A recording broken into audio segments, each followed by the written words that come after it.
Welcome back to the Moralis channel. My name is Ash and today we are whale watching, because if you've spent any more than 2 seconds on the high seas of cryptocurrency, you'll know about whales and how with their large holdings moved from one wallet to another, they can create massive waves and move markets. So it can be incredibly valuable for you to be able to track wallets of whales and get alerts in real time on when they move their coins.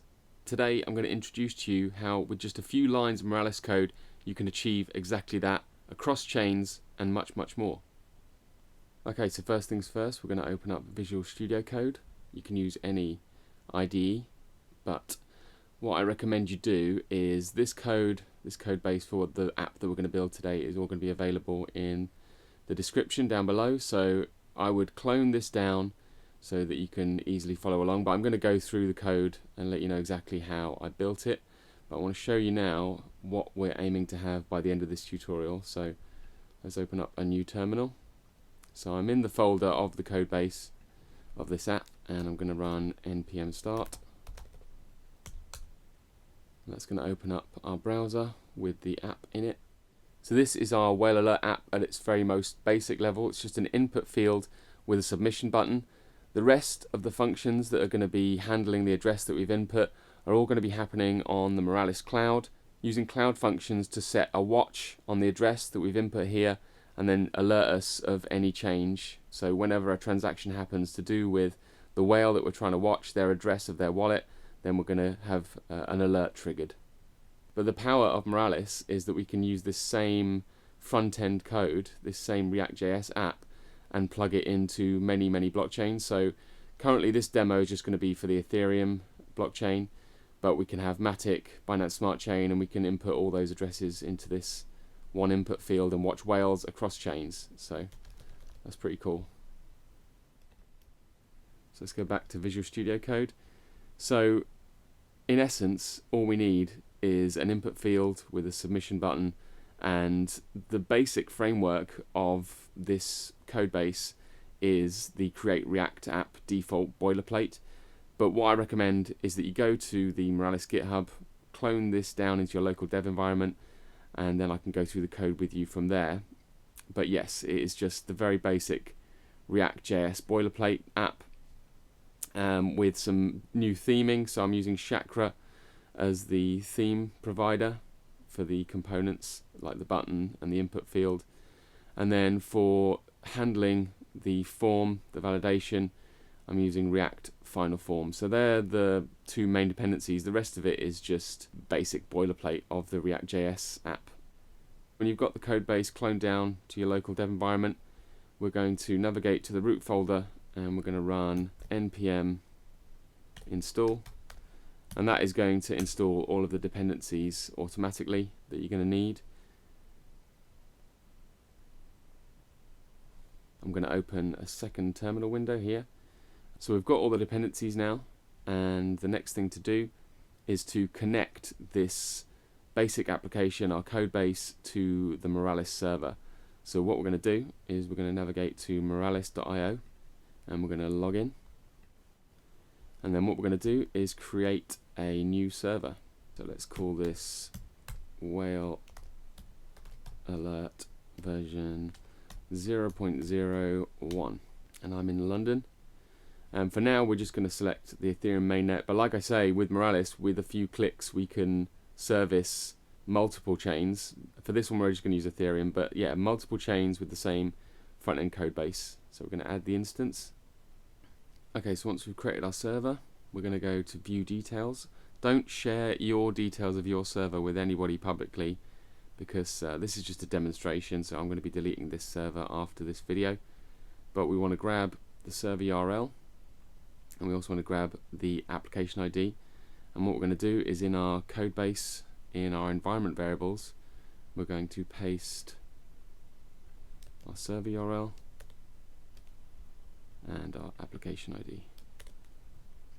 And this is going to link up our code base with the Moralis instance.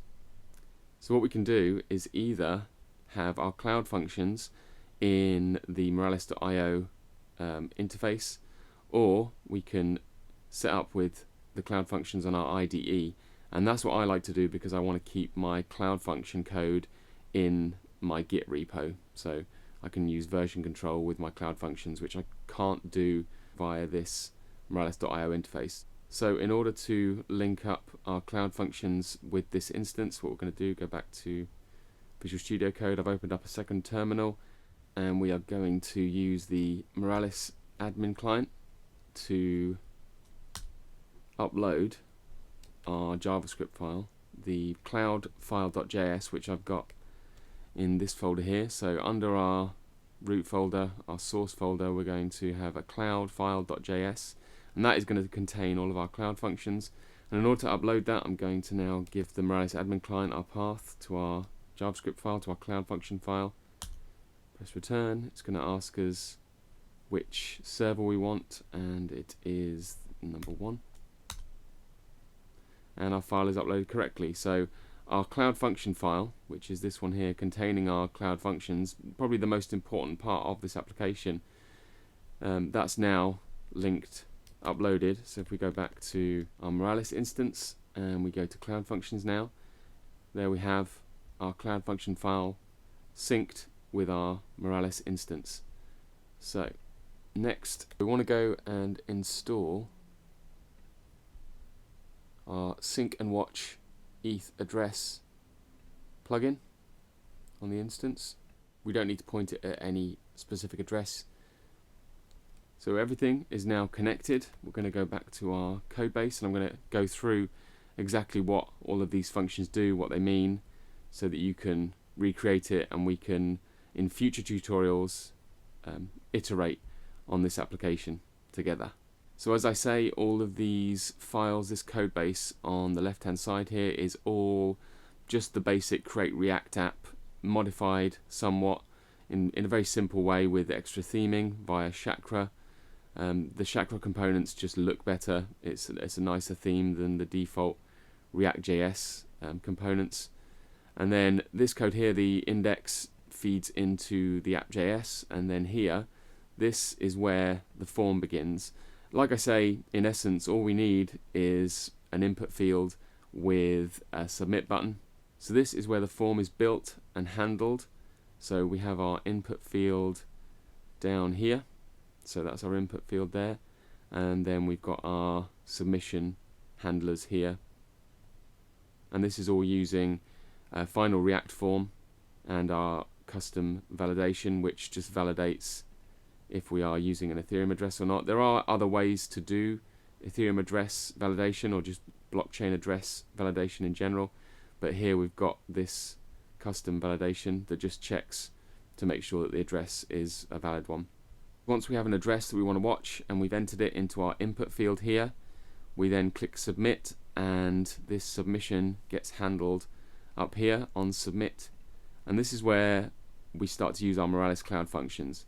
So watch address is the first function that sends us to our cloudfile.js. These are our Cloud Functions that we've just synced with our Moralis instance. We're going to have a class called watched ETH addresses, which is going to contain all the addresses that we're going to be watching, our watch list, our whale watch list.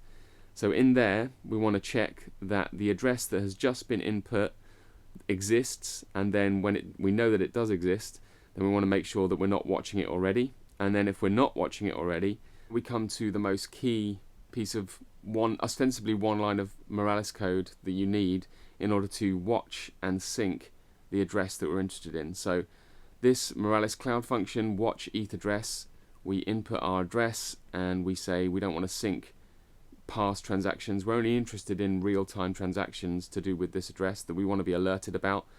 So that syncs and watches the address, and so every time the address, a new transaction happens to do with that address, we're going to run this Moralis Cloud function, this second of two Moralis Cloud functions that you need for this Whale Alert app. ETH transactions is the table in which addresses from our watch list, any transaction that happens on those addresses in our watch list is going to get saved into ETH transactions.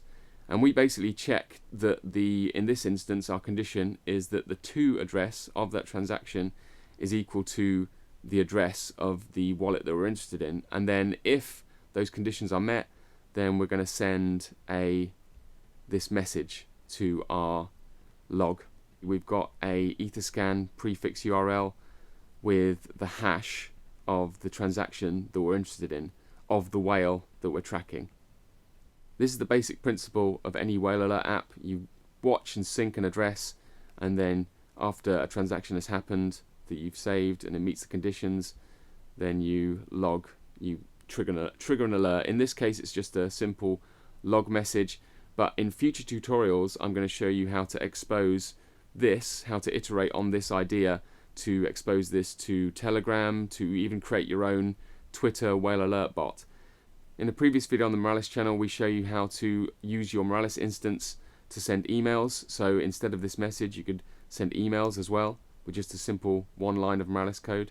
I'm also going to show you how to explore all kinds of different conditions that you might be most interested in. So at the moment, we're just watching for, we're doing an address check. One address matches another in the transaction, but we might want to have a threshold. So we might not be interested in transactions that are $1, but we're definitely interested in ones that involve $1 million. So we're going to explore those kind of conditions, and then also show you exactly how to use this same application, this one single front end, across multiple chains. Now we're connected to the Moralis instance. Let's run our app and see if it works. So I've got an address that I'm interested in. It's a valid Ethereum address. We press submit, and the address is added to our watch list. Okay. And then we're going to go to our Moralis instance, and we're going to go to dashboard.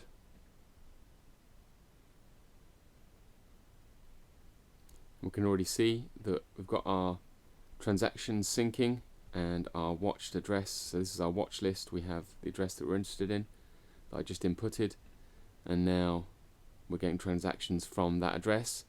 And the final thing is to see if we're getting the alerts. So you can see here in the log, we're getting an alert, and then we can use this URL to go to Etherscan and check out what the whale's doing. So by this point, my aim is for you to understand the basic principle of a whale alert app and exactly how you can achieve that with just a few lines of Moralis code. And in future videos, I'm going to be iterating on this idea, because as somebody who uses on-chain data on a daily basis to gain an edge in the market, I can see how with Moralis we're going to be able to build out something incredibly powerful. But if you've got any questions so far, leave them down in the comments below. Come and join me in the Moralis forum or on the Discord, and I'll see you in the next one.